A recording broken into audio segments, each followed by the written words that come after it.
Convido-vos a abrirem as vossas Bíblias na primeira carta do apóstolo João, no capítulo 2. Primeira carta de João, capítulo 2.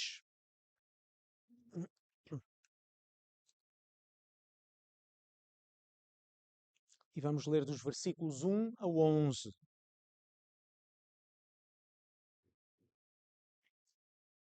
Primeira carta de João, capítulo 2, versículos 1 ao 11.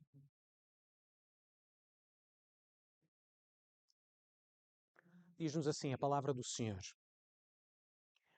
Meus filhinhos, estas coisas vos escrevo para que não pequeis. E se alguém pecar, temos um advogado para com o Pai, Jesus Cristo, o justo. Ele é a propiciação pelos nossos pecados. E não somente pelos nossos, mas também pelos de todo o mundo.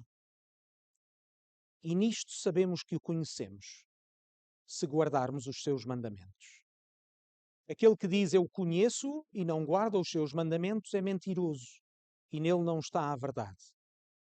Mas qualquer que guarda a sua palavra, o amor de Deus está nele verdadeiramente aperfeiçoado. Nisto conhecemos que estamos nele. Aquele que diz que está nele, também deve andar como ele andou. Irmãos, não vos escrevo um mandamento novo, mas um mandamento antigo que desde o princípio tivestes. Este mandamento antigo é a palavra que desde o princípio ouvistes. Outra vez vos escrevo um mandamento novo, que é verdadeiro nele e em vós, porque vão passando as trevas e já a verdadeira luz alumia. Aquele que diz que está na luz e aborrece o seu irmão, até agora está em trevas. Aquele que ama o seu irmão está na luz e nele não há escândalo. Mas aquele que aborrece o seu irmão está em trevas e anda em trevas e não sabe para onde deve ir, porque as trevas lhe cegaram os olhos. Irmãos, vamos lembrar rapidamente como João começa esta carta, certo? Porque lemos agora alguns versículos do capítulo 2, estamos no meio de uma carta.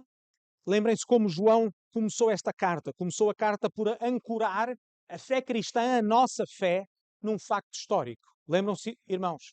Ele ancora, ele coloca como âncora da nossa fé e de toda a sua mensagem a encarnação do Filho de Deus. O seu nascimento, vida, morte, ressurreição e ascensão. Certo? A repetição de termos, de verbos que nós vimos. Lembrem-se, irmãos, vejam nos primeiros versículos, logo no primeiro capítulo, o que é que João diz? Ele está a dizer que ele fala de quê? Fala do que, versículo 1 e 3, do que nós ouvimos. Versículos 1, 2 e 3, do que nós vimos. Do que nós, diz João, contemplamos. Do que nós tocamos. Irmãos, mais uma vez, a certeza da esperança dos cristãos não está no grau da nossa experiência espiritual. Entendem, irmãos? Não tem a ver necessariamente só com o que nós sentimos. A nossa fé alcança as nossas emoções, mas não pode ser medida pelas nossas emoções. Porquê? Porque as nossas emoções podem ser mais fracas ou mais fortes, mas a verdade do Evangelho continua sempre a mesma. A nossa fé, a nossa certeza está na ressurreição do Senhor Jesus. E depois, nos versículos 5 a 10, João define a mensagem cristã numa afirmação muito simples. Como é que ele começa no versículo 5? Ele diz: esta é a mensagem que dele ouvimos e vos anunciamos. Que Deus é luz. A fé cristã começa com quem? A mensagem cristã começa com quem? Começa com Deus, porque Ele é Deus.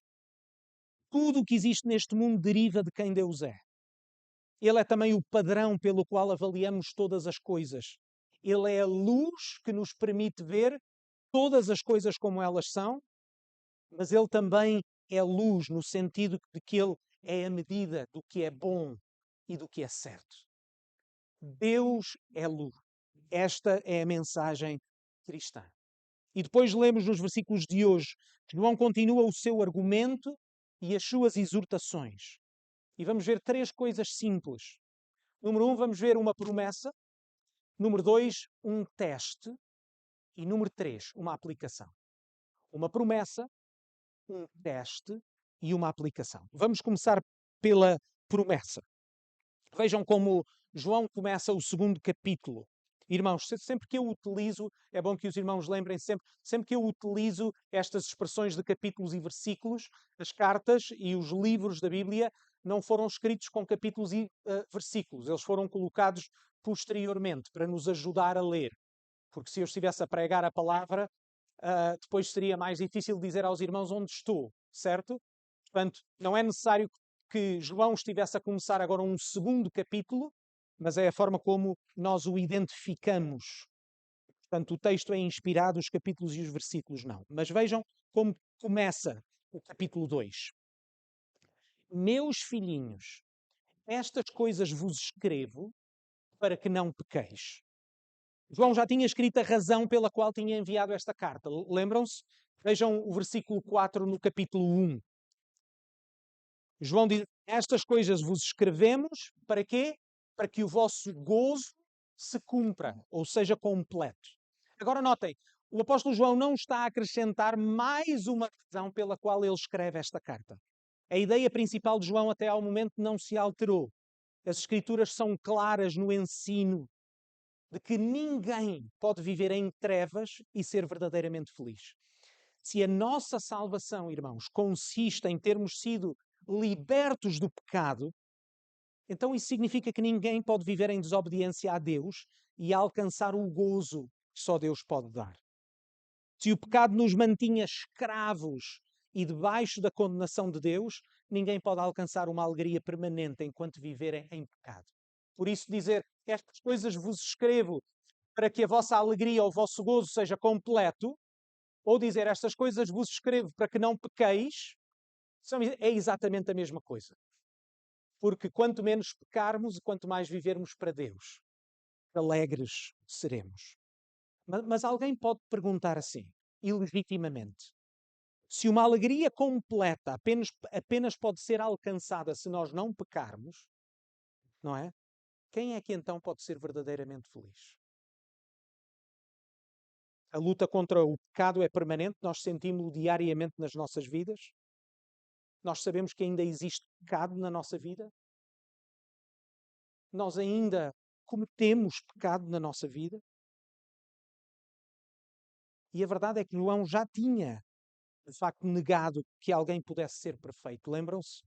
Vejam o versículo 8 do capítulo 1. João já tinha dito claramente, aliás, com palavra e com linguagem forte.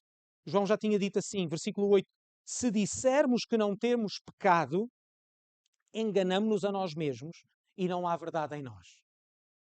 Vejam o versículo 10. Se dissermos que não pecamos, fazemo-lo, a Deus, mentiroso e a sua palavra não está em nós. Por isso, entendam, irmão, João não pode estar agora a defender uma espécie de perfeccionismo que ele próprio já tinha negado antes, certo? João não está a dizer, eu estou a escrever estas coisas porque eu sei que vocês têm a capacidade de viver uma vida sem nunca pecar. O que João está a dizer é, nós estamos a escrever estas coisas para que não pequeis.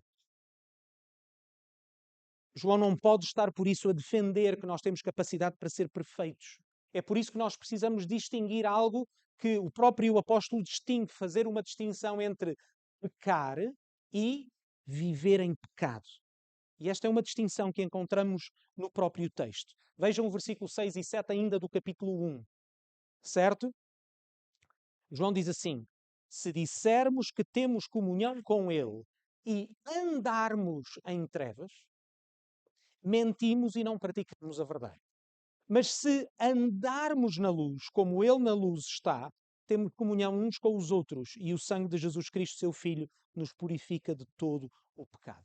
Ok? João nega que um cristão verdadeiro possa andar ou viver em trevas. Certo, irmãos? Alguém que pertence a Deus vive na luz. Procura obedecer a Deus.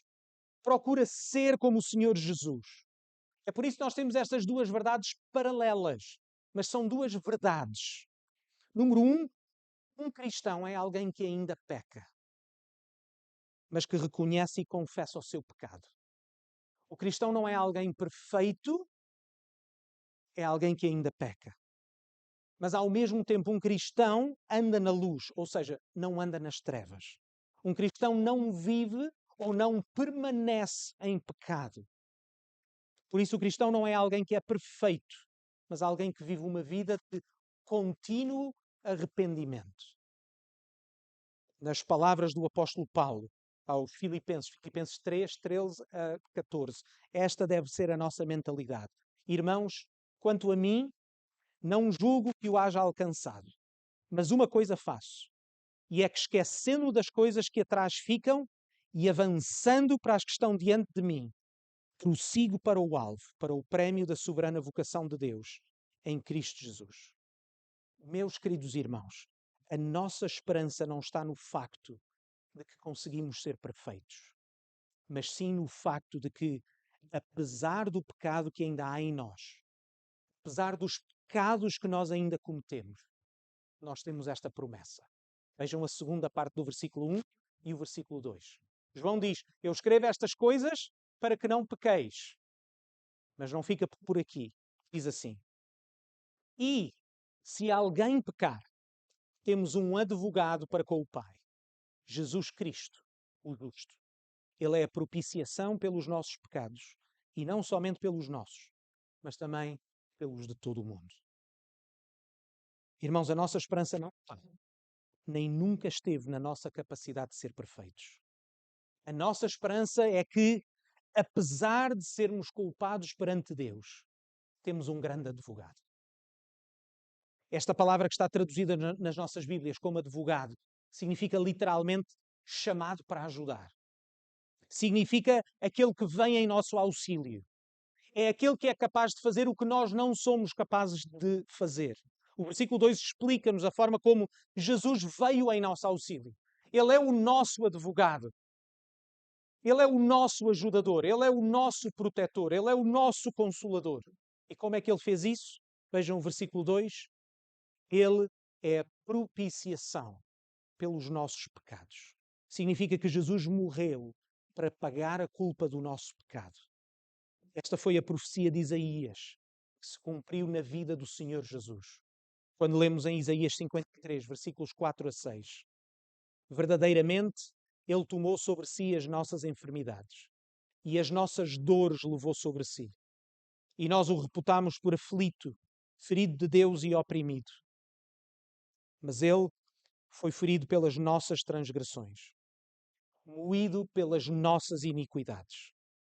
O castigo que nos traz a paz estava sobre Ele, e pelas suas pisaduras fomos sarados. Todos nós andámos desgarrados como ovelhas. Cada um se desviava pelo seu caminho. Mas o Senhor fez cair sobre ele a iniquidade de nós todos.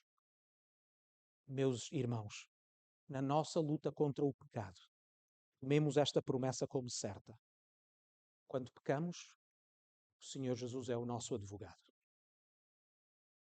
O Senhor Jesus vem em nosso auxílio. No tribunal de Deus, irmãos, a nossa culpa é real. A nossa condenação é justa. Mas, como diz o nosso texto, Jesus Cristo, o justo, ou seja, aquele que foi perfeito e obedeceu ao Pai em todas as coisas. Este Jesus Cristo, o justo, vem em nosso auxílio, porque Ele ofereceu-se no nosso lugar. Meus amados irmãos, a nossa certeza não está nos nossos méritos, mas está em que os nossos pecados foram pregados naquela cruz. A nossa certeza é que Jesus ressuscitou ao terceiro dia. Entendem, irmãos? Tomem essa grande certeza como conforto e como consolo, sabendo que, mesmo quando ainda pecamos, é o mesmo Senhor Jesus que morreu por nós, que intercede por nós. É Ele que está ao nosso lado a defender-nos.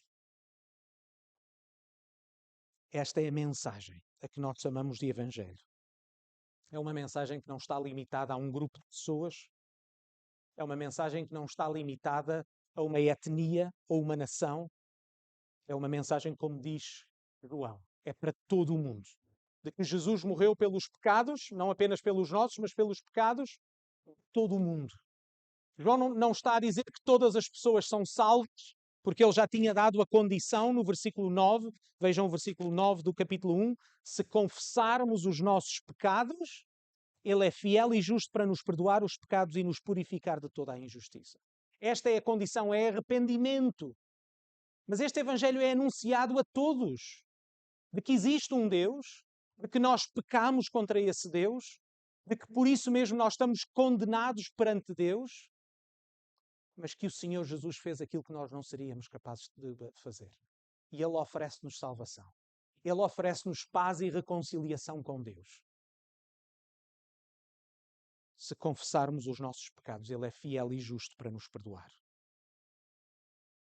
Mas agora vem uma outra questão, que é como é que eu posso saber?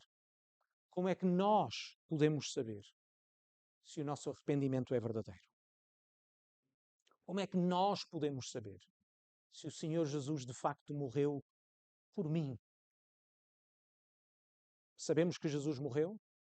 Sabemos que Jesus morreu para perdão dos pecados? Como é que podemos saber se o Senhor Jesus morreu pelos meus pecados? Pelo meu pecado? Por mim? João dá um teste. Vejam os versículos 3 a 6. Vejam como começa o versículo 3. Já vimos a promessa. Se pecarmos, nós temos um advogado. É o Senhor Jesus. Número 2, um teste. Vejam como começa o versículo 3. E nisto sabemos que o conhecemos. Na Bíblia, a nossa salvação é definida, entre outras formas, como? Em conhecer Deus, certo? Nisto sabemos que o conhecemos.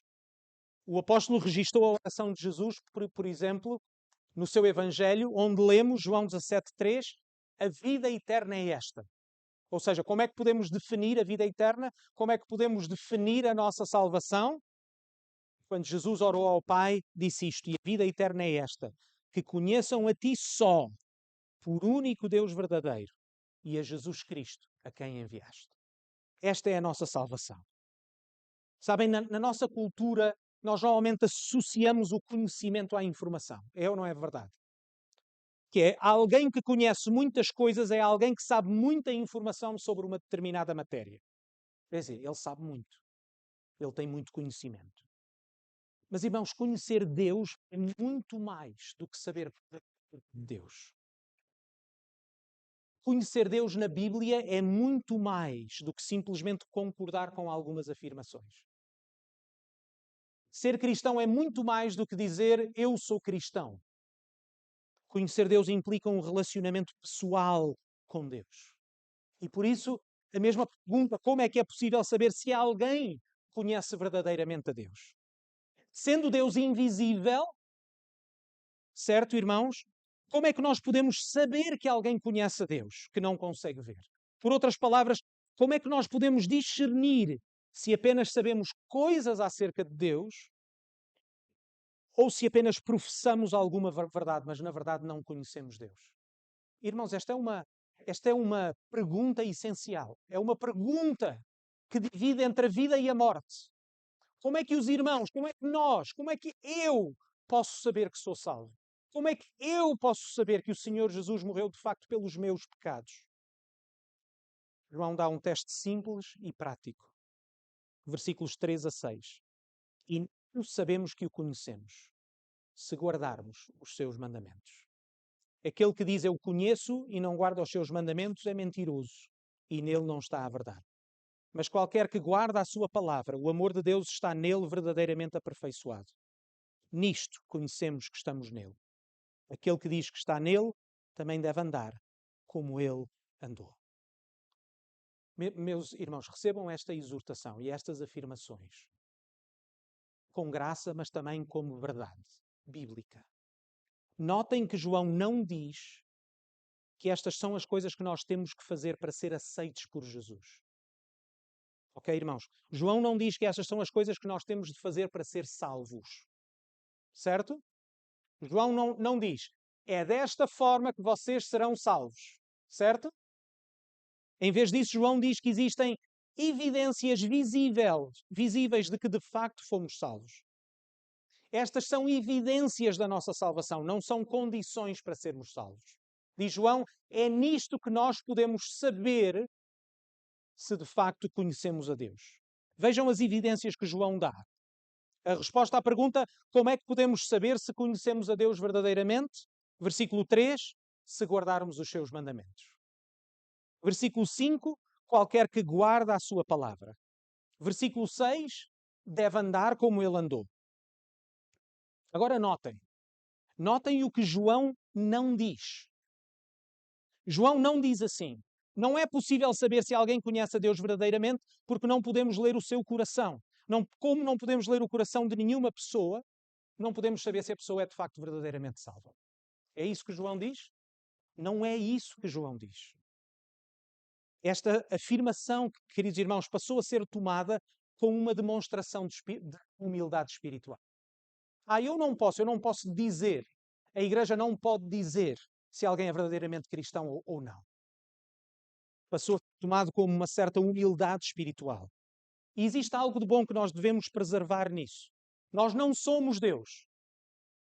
Nós não somos o juiz. Mas notem, João diz que nós podemos saber se alguém conhece a Deus. Porque é exatamente o que o apóstolo João diz. Nisto, o que é que João diz no versículo 3?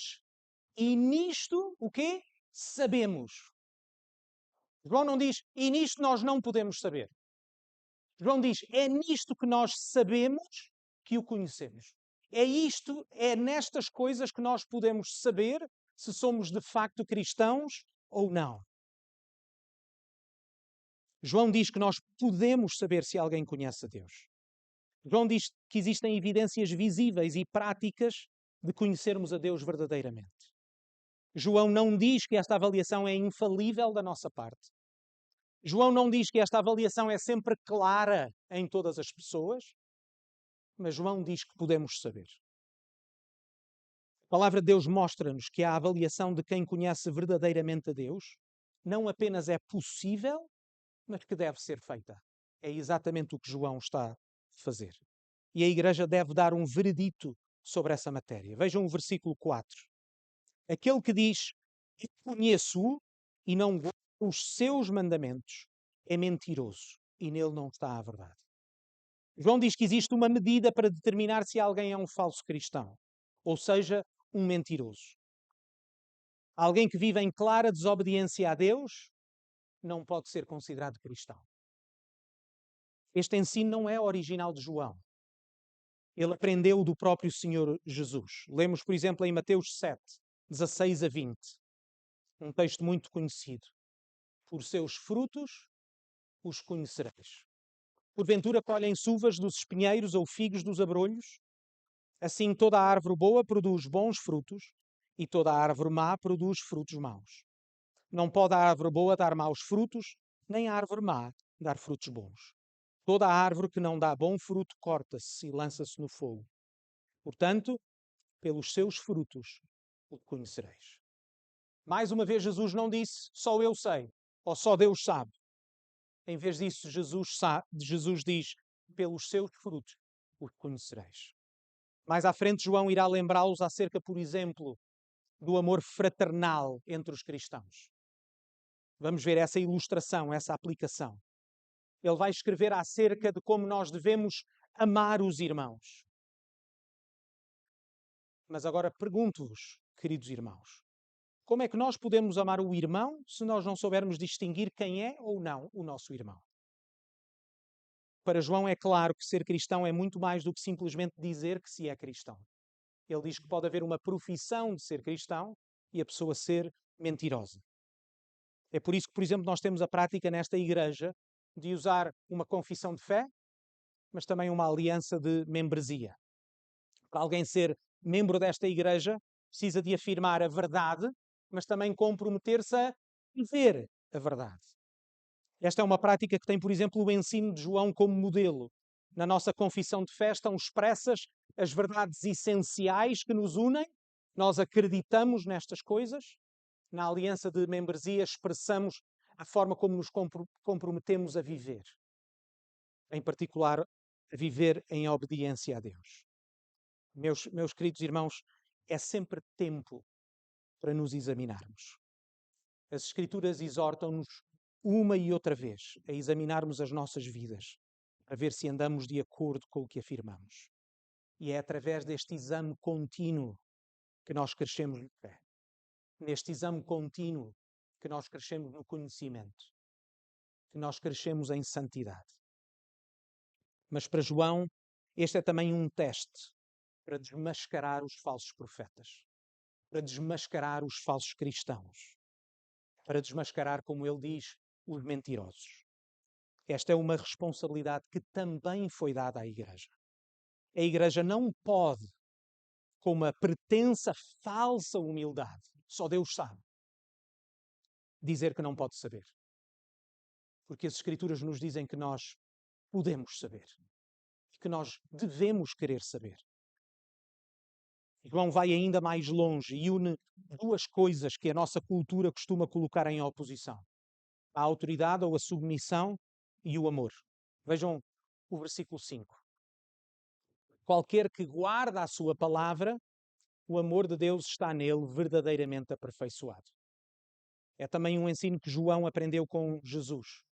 Quando nas palavras do próprio Senhor Jesus, em João 14,15, nós lemos: se me amardes, guardareis os meus mandamentos. Ou João 15,10. Se guardardes os meus mandamentos, permanecereis no meu amor. Do mesmo modo que eu tenho guardado os mandamentos do meu Pai e permaneço no seu amor. Irmãos, na Bíblia, o amor não está em oposição à obediência. Na realidade, são sinónimos. Amar significa obedecer. Isto é o que as Escrituras nos ensinam. Vejam também o versículo 6. Aquele que diz que está nele, também deve andar como ele andou. Se fomos unidos a Jesus, se somos de facto cristãos, então iremos parecer-nos cada vez mais com Jesus. A forma como ele amou e obedeceu ao Pai é a forma como nós procuramos amar e obedecer a Deus. Mas o que é que isso significa na prática? João dá-nos uma aplicação. Já vimos a promessa, a nossa certeza de que se nós pecarmos temos um advogado. Nós queremos andar na luz, queremos obedecer a Deus em todas as coisas, mas nós não somos perfeitos. E por isso, quando pecamos, sabemos que o Senhor Jesus é o nosso advogado. Como é que podemos saber que estamos nele? Como é que podemos saber se somos verdadeiramente cristãos, se a nossa fé é verdadeira? Porque andamos na luz, porque obedecemos a Deus. Mas, finalmente, uma aplicação prática. Vejam os versículos 8 do capítulo 2. Irmãos, não vos escrevo mandamento novo, mas mandamento antigo que desde o princípio tivestes. Este mandamento antigo é a palavra que desde o princípio ouviste. Outra vez vos escrevo um mandamento novo, que é verdadeiro nele e em vós, porque vão passando as trevas e já a verdadeira luz alumia. João diz que lhes dá, por um lado, um mandamento que é tanto antigo como um mandamento novo. O que é que isto significa? Em primeiro lugar, significa que João está a dizer: queridos irmãos, eu não vos estou a acrescentar absolutamente nada do que vocês já não sabem. Foi a mensagem que eles já ouviram e que receberam, que ele lhes está a lembrar. Podemos aplicar isso agora mesmo. Certo, irmãos? É a primeira vez que os irmãos ouvem que amar a Deus significa obedecer a Deus? É a primeira vez que os irmãos ouvem que ser cristão significa procurar fazer o que Deus deseja? É a primeira vez que os irmãos ouvem que nós somos chamados a amarmos uns aos outros?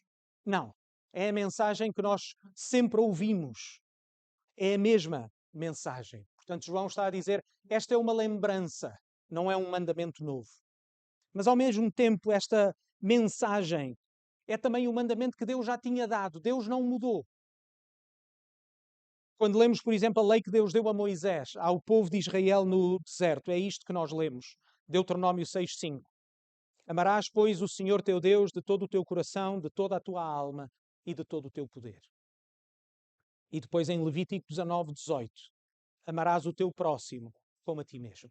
Eu sou o Senhor. Foi assim mesmo que Jesus resumiu a lei de Deus. É ou não é verdade?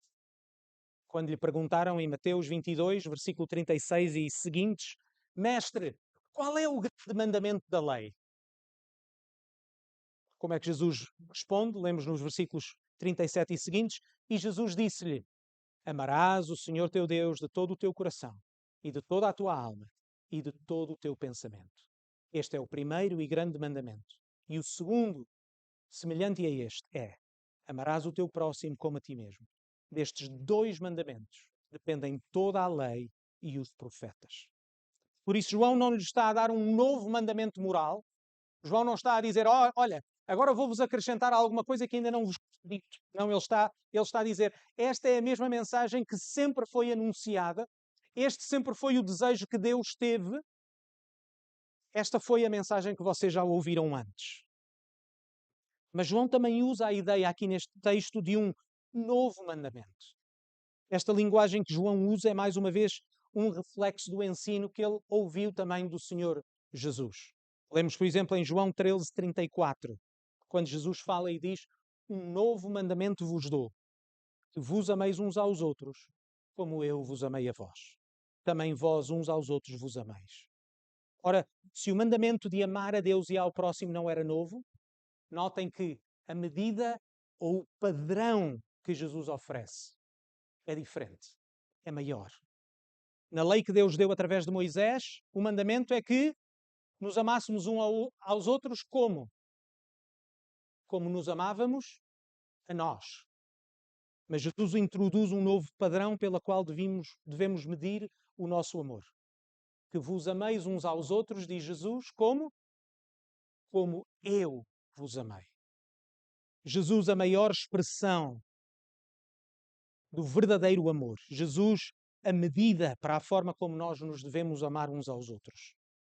Irmãos, se alguém recebeu o amor de Deus pelo perdão que nós temos no Senhor Jesus, se alguém verdadeiramente conhece o amor com que Deus nos amou, um amor capaz de oferecer a sua vida no nosso lugar, então esse passa a ser o nosso padrão de vida. Nós amamos como Deus nos amou. Nós amamos como Deus nos ama. Por isso é que João lembra-os deste mandamento. Vejam os versículos 9 a 11. Aquele que diz que está na luz, certo? Lembram-se, irmãos? Qual é a mensagem que João tinha dito? E a mensagem é esta: Deus é a luz. E por isso nós devemos andar na luz. Por isso João diz assim, depois no capítulo 2, versículo 9. Aquele que diz que está na luz e aborrece, ou o aborrece significa odeia o seu irmão, até agora está em trevas.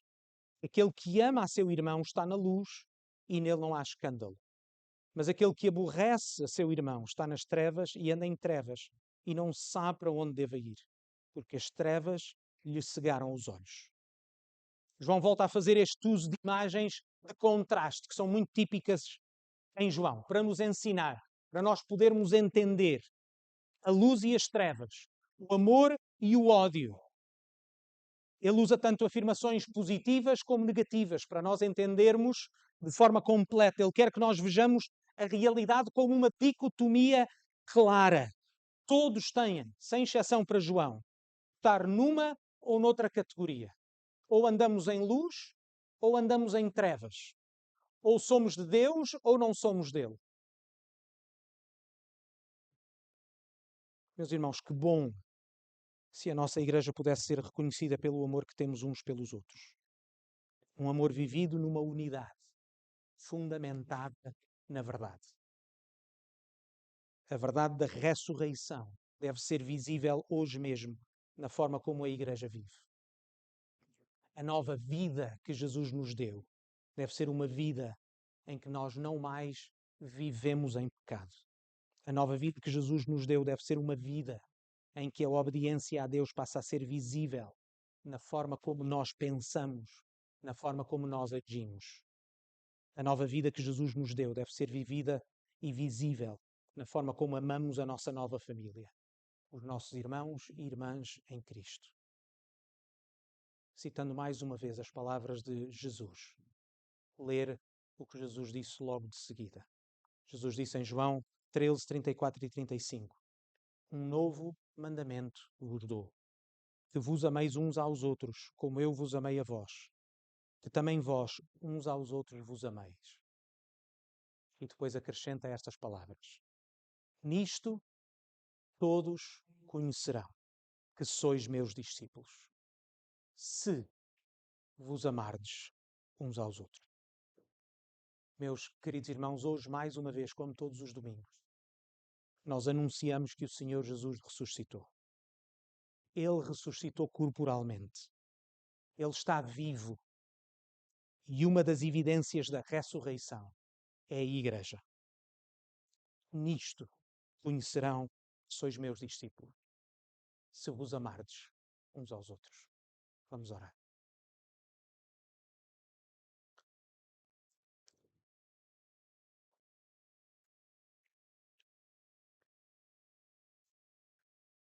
Pai do céu, esta Igreja existe porque Tu a estabeleceste.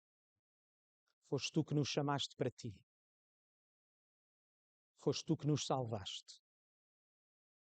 Foi porque Tu nos amaste primeiro que nós amamos a Ti. E por isso nós vimos a Ti, de joelhos dobrados e em humildade, porque reconhecemos que Tu és o Senhor desta Igreja, que nós pertencemos a Ti. E por isso, ó Pai, nós queremos pedir-te que nós possamos crescer, que o Teu caráter seja evidente no nosso caráter, que a forma como o Teu Filho Jesus nos amou seja visível na forma como nos amamos uns aos outros. Ajuda-nos, Pai, no nome do Senhor Jesus. Amém.